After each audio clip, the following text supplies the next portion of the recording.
During the second day of the Club of Madrid annual conference, 3 speakers and 2 discussants spoke about and analyzed whether politics as usual stands in the way of innovation.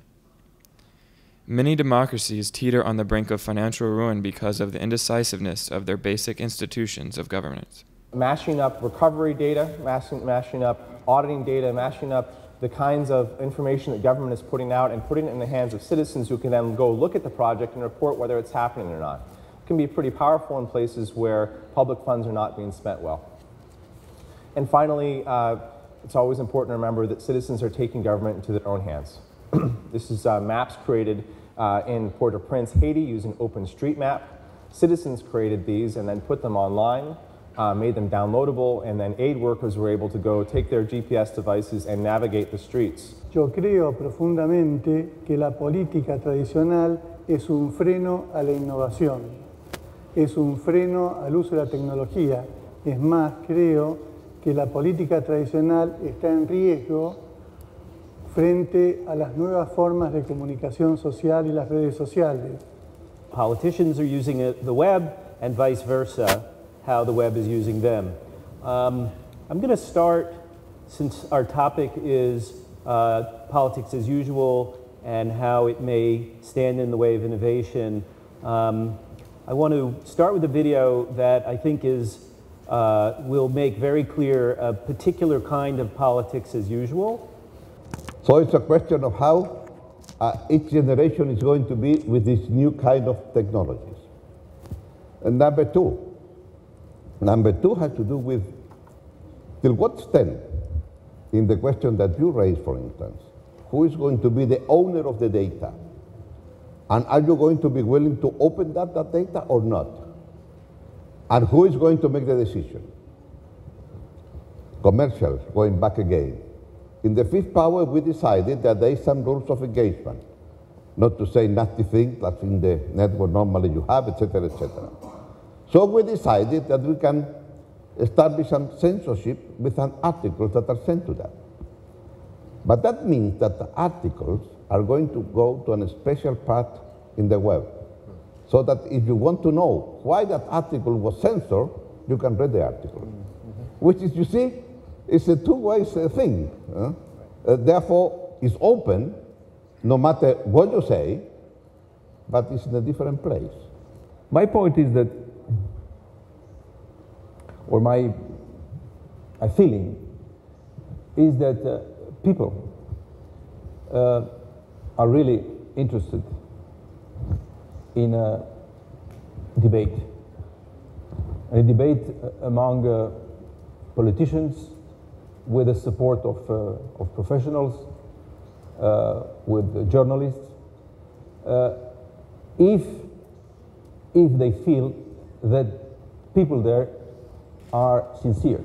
They all highlighted that long-term innovation is desperately needed. Despite partisan politics, the need to win elections in the short term always seemed to get in the way. My comment would be, first of all, not everything in the future is bright, and you are putting your finger on one very, very important problem, which is in an age of abundant connectivity and abundant information and many more voices entering the public sphere, the first result is just more noise. And we need better filtering systems to help us pull the signal out from the noise.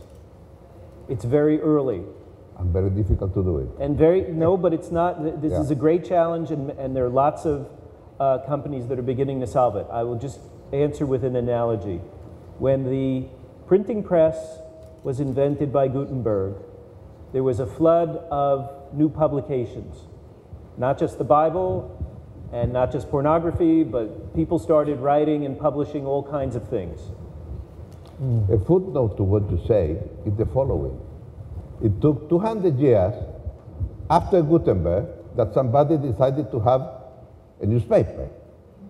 And because you have a newspaper, then some French philosophers decided 50 years later that it was possible then probably to have a democracy. Because if all of us are going to know what's going on in the public sphere, then why only the prince is going to rule the country? What about the rest of us that know what's going on? In other words, are we, how many years since the way that Gutenberg, the new Gutenberg, which is the social network, what is going to be the end? I think that we are in the middle of the wave, but still the wave has not finished. So still we have not discovered the newspaper. El futuro no puede estar en manos de oficinas cerradas. Eso me parece que ya está cuestionado. Me parece que está cuestionado que las regulaciones financieras queden en manos solamente de algoritmos. Esa es una cuestión y de expertos financieros. Y hay que pensar entonces en oficinas que piensen en largo plazo con la participación de más actores. De todos, no sé, eso implica un nivel de educación diferente, pero más actores estoy seguro. Y eso tiene que ver con también lo que dijo Román en el sentido de que nada desaparece, se va integrando. Entonces no es que desaparece la televisión, no desapareció Internet, no desaparece tampoco la política y la representación. When you preached in the synagogue, everybody was sleeping. When he was driver, the driver was driving, everybody was praying.